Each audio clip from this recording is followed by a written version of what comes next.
Olá, pessoal. Então, vamos continuar aqui a nossa conversa sobre pensamento computacional, né? Vocês vão lembrar que a gente estava falando da definição, falei que a gente ia continuar com ela, né? Então, essa aqui está a definição que a gente está adotando, né, neste curso. Tem variações, mas a gente vai estar adotando essa para facilitar a nossa conversa, né? Essa definição, ela está dizendo aí para a gente que o pensamento computacional é um processo de pensamento envolvido na formulação de um problema e na expressão de sua solução de tal forma que um agente humano ou computacional possa efetivamente resolvê-lo, né? Esses agentes humanos sabem resolver de alguma maneira alguma coisa, eles têm algum conhecimento. Vocês viram que a Joaninha, a gente detalhou até chegar no vocabulário dela. Vocês não sabiam qual era o vocabulário desde o começo, né? A gente foi chegando. Normalmente a gente tem que saber qual que é o vocabulário daquele agente que a gente está mandando fazer alguma coisa. Imagina que você está ensinando alguém a fritar um ovo. Você tem que saber se essa pessoa sabe que tem que quebrar o ovo antes, não é? Então a ideia é a gente ter esse processo, reconhecer esse processo de como é que eu resolvo um problema até expressar aquela solução da maneira que o agente humano ou computacional consigam entender, tá? A gente tem aqui duas observações para fazer, né? Uma delas, né, que existem várias definições, a gente vai estar adotando essa, né, que é da Wing, né, as referências estão aí no site, tem duas referências no site, no material, né? Ela leva essa bandeira, que já não é nova, foi proposta por outros autores, Papert, a gente tem essas referências no texto, tá? Mas a ideia aí é a gente entender que a gente não tem que pensar que nem o computador, não, tá? A ideia é que a gente tendo um problema, a gente vai pensar quanto difícil esse problema para resolver, tá? E a gente tem que pensar qual que é a melhor forma de resolver. Isso é o que o pessoal de computação, entre outros profissionais e inúmeros outros profissionais, quer sempre fazer, né? Se eu tenho um problema para resolver, eu tenho que pensar o quão difícil ele é, certo? Saber se eu vou conseguir resolver alguns problemas. A gente não consegue resolver nessa nossa vida da Terra, né? São problemas tão difíceis, eles demoram tanto tempo para resolver, que a gente não vai conseguir resolver enquanto a gente estiver vivo. Tem que ter um outro jeito. A gente vai discutir isso. Algumas técnicas a gente pode fazer para, quando o problema não dá para resolver, o que a gente faz? A gente tem que fazer ajustes. A gente também tem a preocupação de não só resolver o problema, mas resolver da melhor forma, né? Essas são duas preocupações que os profissionais de computação sempre tentaram resolver quando eles estão tentando programar algum agente. O pessoal da engenharia também tem essas mesmas preocupações. O pessoal de administração também tem essas preocupações. Os professores também têm essa preocupação. Como é que eles vão ensinar as crianças a fazer o que elas têm que fazer, o pessoal do ensino médio a fazer o que eles têm que fazer, né? Todo mundo tem essas preocupações. O que a gente da computação se preocupa é com os problemas que a gente vai ter que ensinar algum agente a fazer. Quando a gente faz isso na computação, a gente acaba estudando regras, estudando formas de resolver o problema que podem ser usadas por outras pessoas. Assim como eu consigo aprender coisas que os médicos sabem, aprendem e ensinam para as outras pessoas, né? Assim como eu consigo aprender e usar conhecimento de outros professores, que aprendi muito com eles na minha vida, né? Profissionais de outras áreas também podem aprender com a gente da computação alguns dos nossos avanços, né, que a gente teve que fazer para conseguir ter um robô que limpe casa, um robô que vá para longe pra caramba, tire câmeras sozinho, tire fotos e mande para a gente, né? Tem um computador que eu estou usando aqui para dar aula para vocês, tem essa infraestrutura toda aqui, né? Tá cheio de computadores por aqui. Vocês estão assistindo essa aula por meio de um computador, né? Vocês estão com o seu celular na mão, que nada mais é do que um computador muito maior do que muitos computadores que existiam há alguns poucos anos atrás. Né? Então, a gente teve essa preocupação, né? A gente, os profissionais de computação, sempre tiveram essa preocupação, e a ideia deste curso é passar algumas dessas dicas, algumas desses aprendizados para todo mundo. Não precisa ficar restrita ao pessoal de computação, a ideia não é essa. Eu não quero que as pessoas de outras áreas, né, fiquem guardando o conhecimento das outras áreas só para elas. Né? A ideia é que a gente compartilhe isso. Então, a gente tem essa preocupação aí, né, na área de computação, de resolver o problema, né, para as perguntas, para esse tipo de pergunta, quão difícil é o problema e qual a melhor forma de resolvê-lo. Então, conhecer alguns desses conceitos permite, por exemplo, que a gente reformule um problema, né, transforme o problema de uma forma que a gente possa reusar de um jeito que a gente já conhece para uma outra solução. A gente já sabe resolver uma solução, será que eu consigo dar uma adaptada? Será que eu consigo transferir aquele aprendizado para cá? É essa a ideia, né? Então, o que a gente continua aqui, ó, com a nossa conversa, é voltando naquelas 4 pilares, né, que a gente está conversando, que a gente pode levar esses pilares para frente e sempre tentar resolver o problema, dividindo o problema em problemas menores. Depois, verificando se existem algumas coisas naqueles problemas que se repetem, porque aí eu faço uma vez só e reaplico nas várias partes. Depois, abstrair as tarefas. O que é que eu estou fazendo ali e se eu consigo fazer o problema mais genérico possível. Na hora que eu abstraio os dados, lembra? A sala não me interessa, eu quero que a Joaninha limpe, né? Que ela passe ali e aspire a sala. Então, eu abstraio qual que é. Para mim é obstáculo, se é parede, se é sofá, se é mesa, não interessa, é um obstáculo. Então, na hora que eu abstraio isso, eu ganho muito poder, né, de mandar o robô fazer alguma coisa. Se for um robô. Vamos fazer de conta que é robô. E então, a gente, só para observar que existem outros pilares por aí, existem conjuntos maiores, conjuntos menores, às vezes abstrair está junto com reconhecimento de padrão, tal, mas a gente adota esse aqui para a gente conversar no curso, tá bom? Vocês podem estudar material, podem ver referência e ir atrás de outros pilares, conversar com o pessoal aí no fórum, com os tutores, mas esse daqui é o que a gente adota e se vira muito bem com eles, tá bom?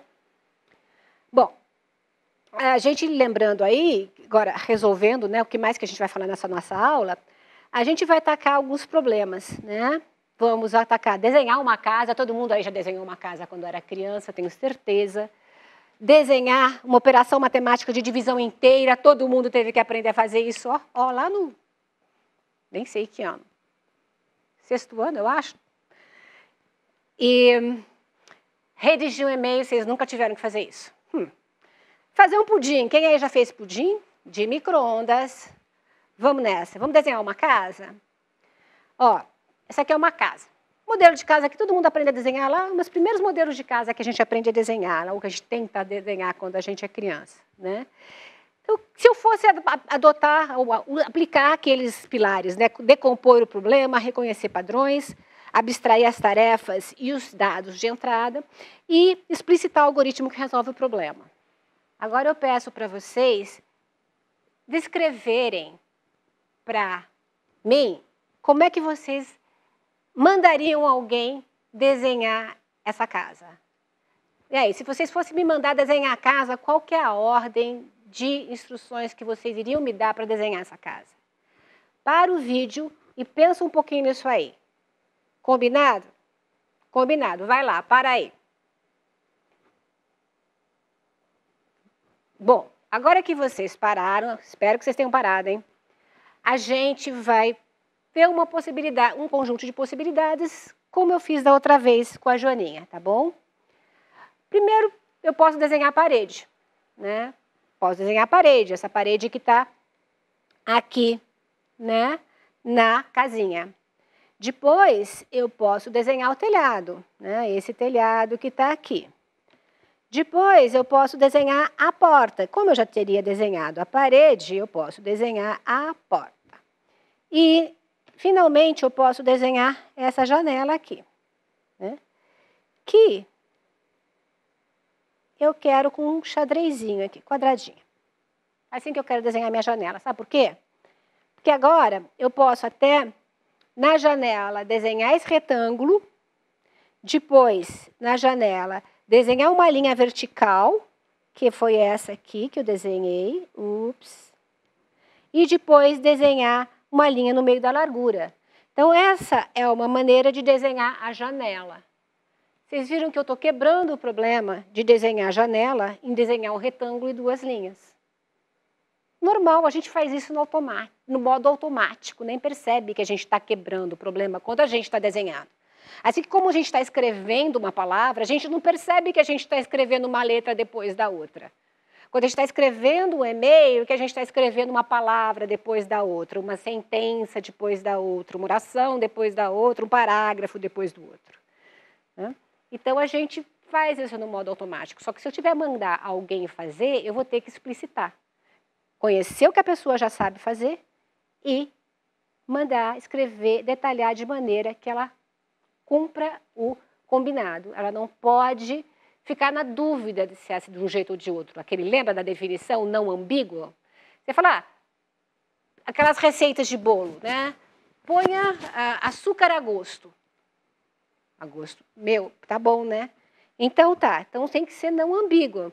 Tudo bem, a receita de bolo é do meu gosto. Do seu gosto, você põe mais ou menos. Então vamos continuar aqui nos nossos exemplos. O importante aqui é a gente perceber que a gente está quebrando os passos, procurando detalhar e pensar naquelas abstrações. Estou pegando, quebrando o problema, eu estou vendo que padrões que a gente tem, a gente percebeu que o retângulo da parede é o mesmo retângulo da janela, a gente abstraiu as tarefas, porque desenhar, veja lá, desenhar uma... Cada forma geométrica dessa, desenhar uma linha. Né? Cada uma delas desenhar uma linha. Algumas linhas formam um retângulo. E eu estou usando o retângulo para a porta, para a parede, para a janela. E para o triângulo, eu estou com um conjunto de linhas diferentes. Né? Vamos perceber isso daí. Então, a gente está lá com a tarefa, finalmente. Agora eu fiz uma animação para vocês. Bate na bandeirinha verde, o link está lá no slide, está no material, olha só. Tem um robô desenhando a casinha para mim. Foi naquela ordem que eu desenhei aquela lá, que eu coloquei no slide, né? O retângulo, vamos fazer de novo, ó. Ele desenha o retângulo, depois ele desenha o telhado, depois ele desenha a porta, e depois ele desenha com o retângulo da janela e as duas linhas. Tá bom? Legal, né? Assim, eu acho legal, porque a gente conseguiu mandar o robô, tem um robô desenhando isso aí para mim.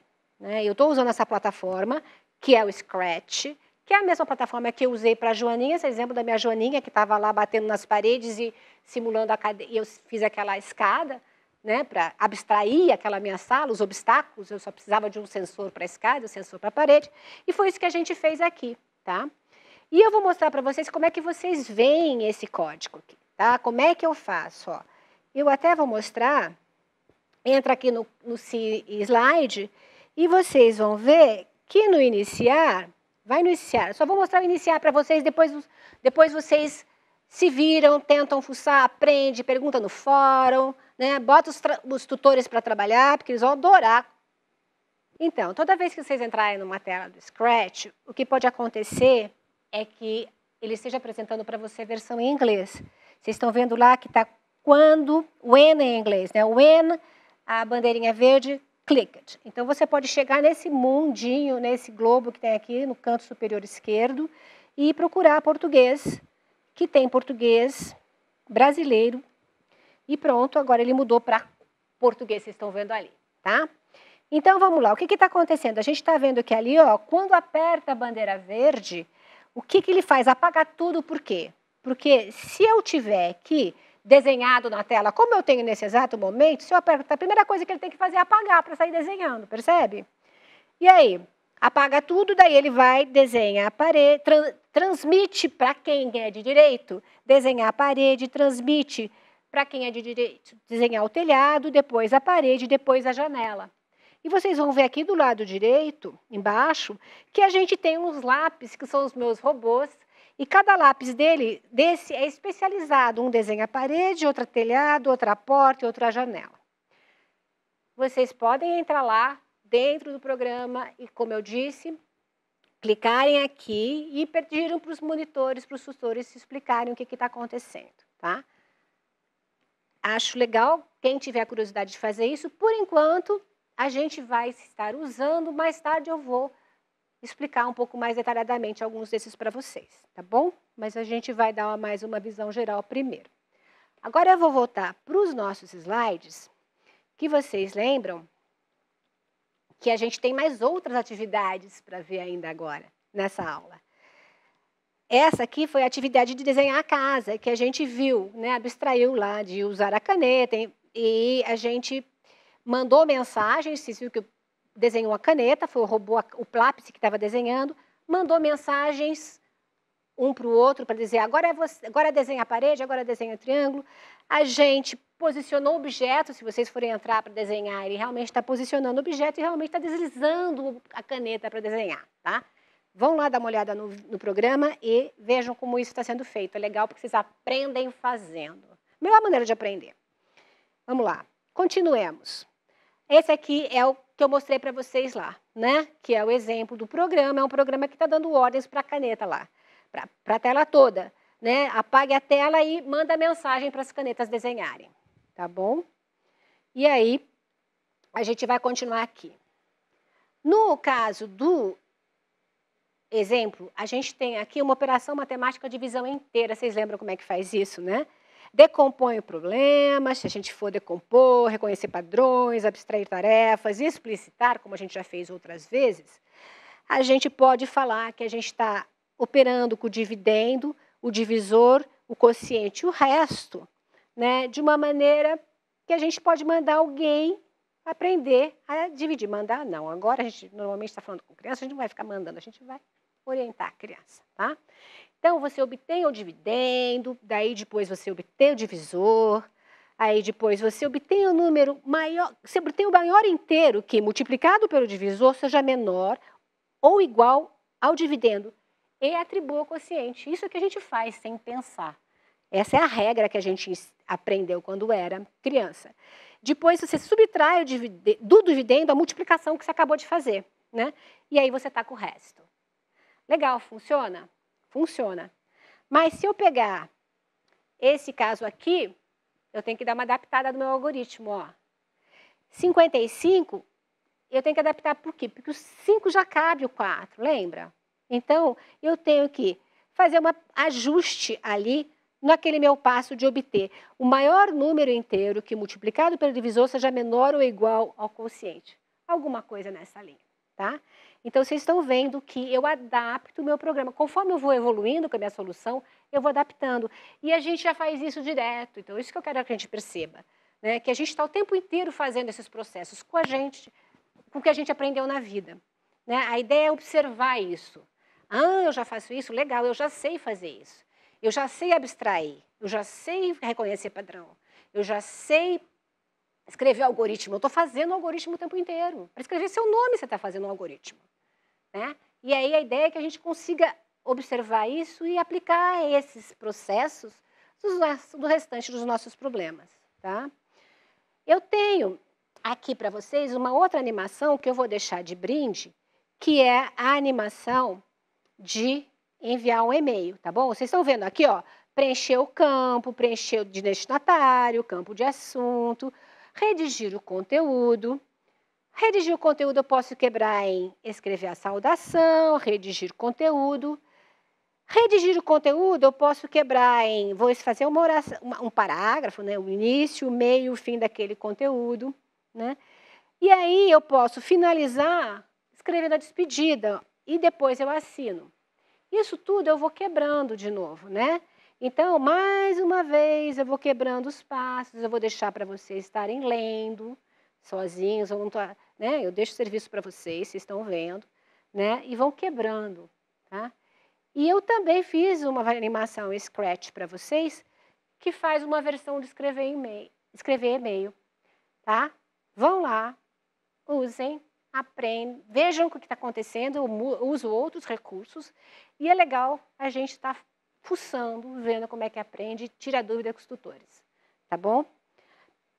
E aí você vai ver que é isso que ele está fazendo lá. Esse é o link que eu disse para vocês. Então, ele vai preencher o destinatário, vai preencher o campo e a gente vai redigir o conteúdo. Tá?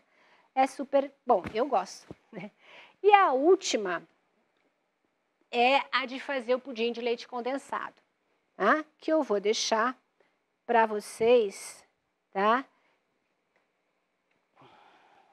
De dicas para quem não sabe fazer pudim de leite condensado, tentem seguir a receita. Vê se vocês conseguem fazer seguindo a minha receita. Tá aqui, ó, a primeira abstração de pegar os ingredientes, quebrar, né, voltar. Depois, eu vou quebrar os ingredientes. Não adianta você pegar só os ingredientes, tem que pegar o utensílio também. Coloca os ingredientes no liquidificador. Não esquece de destampar o liquidificador antes de colocar, né? Coloca o conteúdo de uma lata de leite condensado, 2 medidas de leite, né, 3 ovos, e aí vai. Essa sequência, eu quero saber se está detalhado o suficiente para vocês fazerem, ó. Detalhei, até colocar na forma, tá? Por quê? Porque se você for fazer no micro-ondas, ó, tem que cobrir a forma com plástico. Senão vai fazer uma sujeira grande no seu micro-ondas, tá? Então, cubra. E aí você assa, configura o timer e faz. Então, ainda abstraindo, ou ainda reusando o nosso receita de bolo, o legal é que a gente pode ir olhando, vendo que tem 2 latas ali, 3 ovos. Será que eu consigo repetir isso? Lembra aquele repetir da Joaninha lá? Então, eu observo os padrões aqui. Eu observo que são 2 latas. É uma lata de leite condensado, 2 medidas de leite, 3 ovos. Eu estou contando. Eu consigo quebrar essas tarefas, programar uma vez e reusar. Não é isso?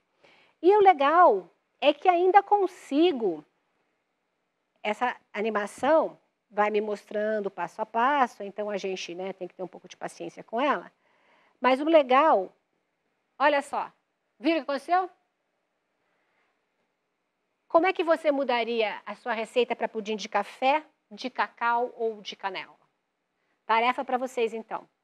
Todo mundo fazendo pudim de micro-ondas e ainda com uma receita adaptada. Se você não gosta do receita de pudim original, você pode fazer de café, se você acha muito doce, você pode fazer de cacau, chocolate. E de canela, para quem gosta, no inverno é uma delícia. Pessoal, é isso aí por hoje. Até!